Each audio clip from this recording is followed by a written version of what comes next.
Hello friends, welcome back to the channel biotech टैंकी। आज हम लोग पहले अपने नोट्स को देख लेते हैं, क्विकली देख लेते हैं कि क्या क्या अब तक हम लोगों ने कर लिया है। ठीक है, क्योंकि कहीं अगर मैंने रिवीजन टाइम में कुछ कुछ हम भूल गए हो तो आप लोग को बता दे जल्दी से। तो कुछ कुछ नोटिफिकेशन टाइप का आ गया था, मुझे लगा ये क्या हो गया, बट ठीक है। आप सब कुछ ठीक है। ऐसा बड़े बड़े देशों में छोटी छोटी बातें तो होती रहती हैं, और कई दिन से हम लोगों ने अपना नारा रिपीट नहीं किया है, तो अपना तो नारा जमे रहो और कंसिस्टेंसी इम्प्रूव्स योर इंटेलिजेंस। और इसी के साथ हम लोग देखते हैं, कार्बोहाइड्रेट की शुरुआत हम लोगों ने कर ली थी। Carbohydrates, polyhydroxy carbonyls, aldehyde ketone groups.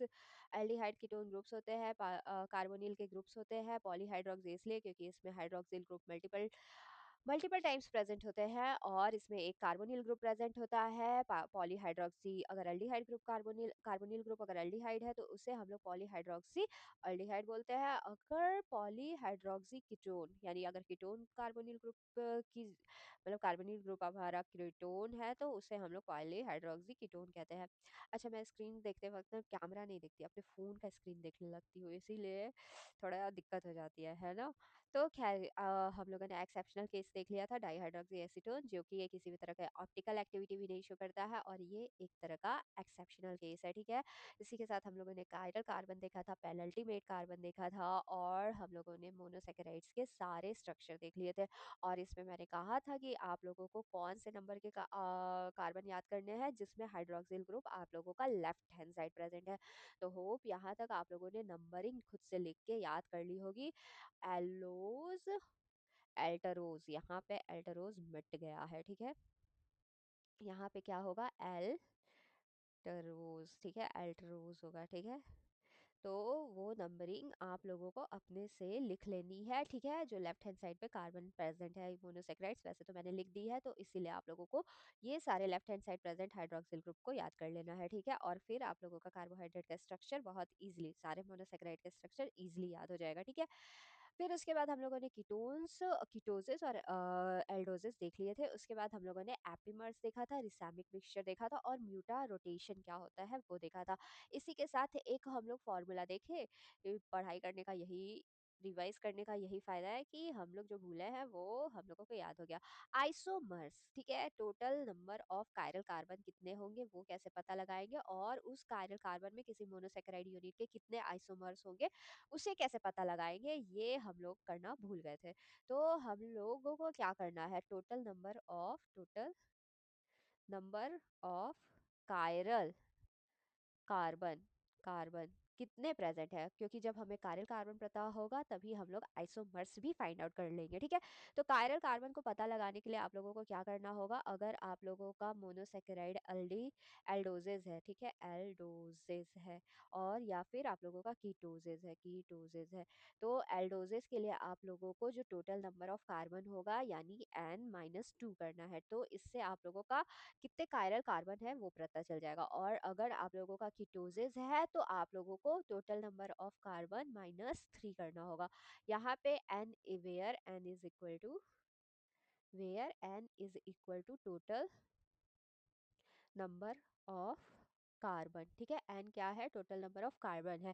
तो सेम अगर हम लोगों का क्या है, हेक्सोजेस है, माना कि हम लोगों का हेक्सोज है और वो क्या है, एल्डिहाइड ग्रुप प्रेजेंट है, तो हम लोग N-2 करेंगे। हेक्सोज यानी 6 - 2, तो उसमें जो कायरल सेंटर होंगे वो कितने कायरल सेंटर प्रेजेंट होंगे, 4 कायरल सेंटर प्रेजेंट होंगे। ठीक है, उसके बाद जब इसका हम लोगों को आइसोमर्स निकालना है, फाइंड आउट कि how many isomers are possible, तो आइसोमर फाइंड आउट करने के लिए, आइसोमर नंबर को फाइंड करने के लिए हम लोग 2 to the power N-2 करेंगे, और कीटोसिस केस में 2 to the power N-2 करेंगे। ठीक है, तो जो हेक्सोसिस है उसमें के केस में 2 to the power 4 होगा।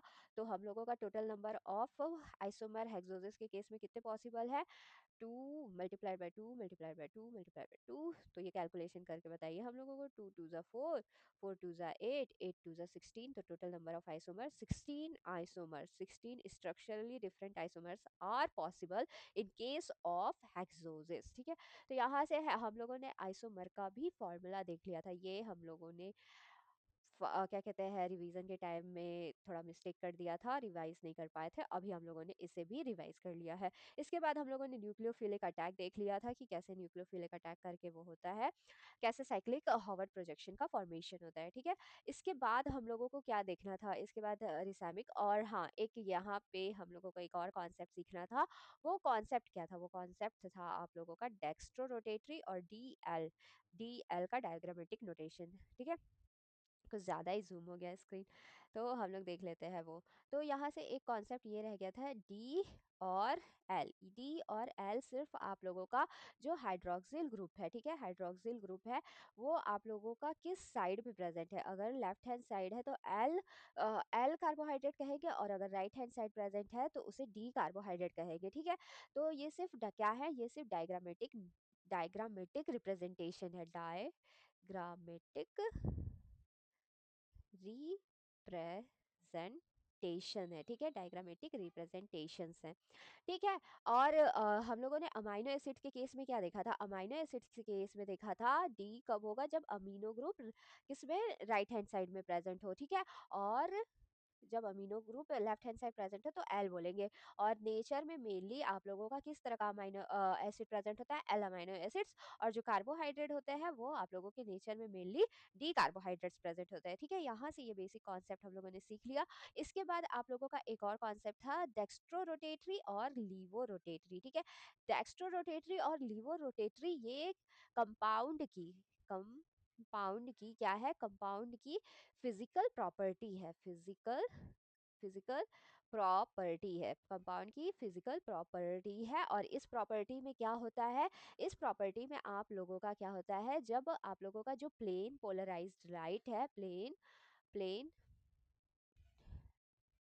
जो आप लोगों का पोलराइज्ड प्लेन पोलराइज्ड लाइट है उसको, ठीक है, प्लेन पोलराइज्ड लाइट को अगर आप लोगों का लेफ्ट साइड रोटेट कर रहा है तो वो आप लोगों का क्या होगा, एल एल कॉन्फ़िगरेशन होगा। और अगर राइट साइड रोटेट कर रहा है तो आप लोगों का डी कॉन्फ़िगरेशन होगा। तो ये आप लोगों का कंपाउंड का फिजिकल प्रॉपर्टी है जो कि इंपॉर्टेंट है, ठीक है, किसी तरह का डायग्रामेटिक नोटेशन नहीं है।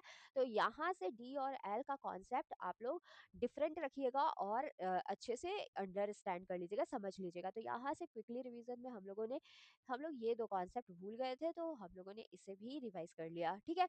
और यहाँ पे आप लोगों का जो एक एक्सेप्शनल केस है, किसका एक्सेप्शनल केस है, वो एक्सेप्शनल केस है गैलेक्टोज का, जो कि HNO3 के साथ क्या देता है, म्यूसिक एसिड देता है। वो किसी भी तरह का क्या नहीं देता है, ये किसी भी तरह का सैक्रिक एसिड नहीं देता है, वो HNO3 के साथ ट्रीट करने पे म्यूसिक एसिड देता है, ठीक है। किसका एक्सेप्शन है, गैलेक्टोज का, ठीक है। थोड़ा जूम कर लेते हैं, ठीक है। तो यहाँ पे आप लोगों का जो भी जितना भी भूला हुआ कॉन्सेप्ट था वो रिवाइज हो गया। गैलेक्टोज आप लोगों का जब HNO3 के साथ ट्रीट करेंगे तो वो सैक्रिक एसिड नहीं देके क्या देता है, म्यूसिक एसिड देता है, ठीक है, म्यूसिक एसिड देता है। तो शुगर एसिड हम लोगों ने देख लिया, ऑक्सीडाइज होता है तो एसिड का फॉर्मेशन करता है, और रिड्यूस होता है तो अल्कोहल का फॉर्मेशन करता है, ठीक है। तो यहाँ से इतने कॉन्सेप्ट हम लोगों के भूले हुए थे, सो हमने क्लियर कर लिए। अब आज हम लोग करने वाले हैं क्या, आज हम लोग करने वाले हैं केमिकल टेस्ट। तो चलिए बिना देरी किए आज का ये केमिकल टेस्ट हम लोग शुरू करते हैं, ठीक है। तो आज हम लोग करने वाले हैं केमिकल केमिकल टेस्ट, शुगर का केमिकल टेस्ट करने वाला है, केमिकल टेस्ट ऑफ शुगर, ठीक है, शुगर का केमिकल टेस्ट। तो किसी भी कंपाउंड में कौन शुगर प्रेजेंट है या नहीं है वो कैसे पता करते हैं, उसके लिए कुछ केमिकल टेस्ट लगाने पड़ते हैं। और वो केमिकल टेस्ट सबसे पहला है आप लोगों का मॉलिस टेस्ट, ठीक है। सबसे पहला, दूसरा क्या, जो पहले याद आ गया वो पहला, और जो बाद में याद आया वो दूसरा हो जाएगा, ठीक है। काफ़ी गड़बड़ हो जाता है, ठीक है, बहुत कुछ बोलना चाहते हैं पर भूल सब जाते हैं। बायो और भूलने का जो कॉन्सेप्ट है वो पता नहीं कहाँ से बना, और मैं एज अ बायो स्टूडेंट बहुत ज़्यादा भूलती हूँ, ठीक है। तो सबसे पहला है आप लोगों का मॉलिस टेस्ट। मॉलिस टेस्ट में क्या होता है, आप लोगों का अल्फा नेफ्थॉल के साथ अल्फा नेफ्थॉल के साथ रेड कलर देता है, किसी भी तरह का शुगर सॉल्यूशन, ठीक है, रेड कलर देता है। फिर आप लोगों का क्या आता है, दूसरा है आप लोगों का फ्यूरॉन टेस्ट। फ्यूरॉन टेस्ट आप लोगों का मेनली किसके लिए होता है? लैक्टोज के लिए होता है, ठीक है। अब यहाँ से आप लोग बताइए लैक्टोज क्या था आप लोगों का? लैक्टोज क्या था? जल्दी से कमेंट बॉक्स में लिख के बताइए। लैक्टोज हम लोगों का डाइसैकेराइड है। क्या है? डाइसैकेराइड है, ठीक है, डाइसैकेराइड। और इसमें कौन सा ग्लाइकोसिडिक बॉन्ड है? और यूनिट मोनोसैकेराइड यूनिट कौन सी प्रेजेंट है? ग्लूकोज बीटा 1,4 गैलेक्टोज, ठीक है। और ये सारी चीज़ें, ये बेसिक इन्फॉर्मेशन आपको याद होनी चाहिए, ठीक है। और ये आप लोगों का मिथाइल मिथाइल अमीन के साथ, मिथाइल अमीन के साथ NaOH, मिथाइल अमीन सोडियम हाइड्रोक्साइड और हाइड्रोक्लोरिक एसिड के साथ क्या देता है? ऐसे इन दोनों के साथ आप लोगों का ये देता है कि रेड कलर चेंज, ठीक है। तो ये रेड कलर देता है, रेड कलर। इसके बाद आप लोगों को आता है सेल्वन ऑफ टेस्ट, ठीक है। तीसरा आप लोगों का आता है when sell spelling mistake. Spelling क्या होती है सेल्वन हॉफ टेस्ट की, ठीक है। सेल्वन हॉफ टेस्ट आता है और उसकी स्पेलिंग क्या होती है आप लोग याद करने की कोशिश कर रहे हैं, ठीक है। सेल्वन हॉफ टेस्ट, सेल सेल्वे सेल्वन ऑफ टेस्ट, ठीक है। अब इसमें क्या होता है आप लोगों का? ये स्पेशली आप लोगों का किसके लिए होता है? फ्रक्टोज के लिए होता है, फ्रक्टोज के लिए, ठीक है। और इसमें आप लोगों का किसके साथ? रेसरसिनॉल के साथ, रेसरसिनॉल के साथ, रेसरसिनॉल सोल्यूशन के साथ कैसा? चेरी चेरी रेड कलर देता है, चेरी रेड कलर देता है, ठीक है। तो ये कुछ केमिकल टेस्ट हो गए। इसके बाद आप लोगों का आता है रिड्यूसिंग और नॉन रिड्यूसिंग शुगर। क्या आता है? इसके बाद आप लोगों का आता है रिड्यूसिंग रिड्यूसिंग और non reducing sugar. Reducing sugar और नॉन रिड्यूसिंग शुगर क्या होता है? Non reducing sugar. तो रिड्यूसिंग शुगर और नॉन रिड्यूसिंग शुगर क्या होते हैं वो हम लोग देख लेते हैं। तो रिड्यूसिंग शुगर उन्हें कहते हैं जो कि अपना एनोमेरिक कार्बन पे आप लोगों का जो हाइड्रोक्सिल ग्रुप है वो फ्रीली प्रेजेंट है, किसी तरह की बॉन्डिंग में ना हो, ठीक है। तो एट एनोमेरिक कार्बन, ठीक है, कहाँ पे? At anomeric carbon hydroxyl group is freely, ठीक है। हाइड्रोक्सिल ग्रुप इज फ्री, ठीक है। जो हाइड्रोक्सिल ग्रुप एनोमेरिक कार्बन पे फ्री होगा, किसी भी तरह के बॉन्ड में नहीं होगा, ऐसे शुगर मॉलिक्यूल्स को हम लोग रिड्यूसिंग शुगर कहते हैं। और इसका एग्जांपल आप लोगों का ग्लूकोज हो गया, और कौन सा हो गया? लैक्टोज हो गया, ठीक है। और non reducing sugar at carbon anomeric carbon पे आप लोगों का हाइड्रोक्सिल ग्रुप है वो बॉन्ड फॉर्मेशन में हेल्प करेगा। Hydroxyl group is not free या फिर किसी तरह का बॉन्ड फॉर्मेशन में हेल्प होगा, ठीक है। इन बॉन्ड फॉर्मेशन, किसमें? In bond formation. और इसका बेस्ट एग्जांपल क्या है? इसका बेस्ट एग्जांपल है आप लोगों का सुक्रोज और ट्रेहिलोस।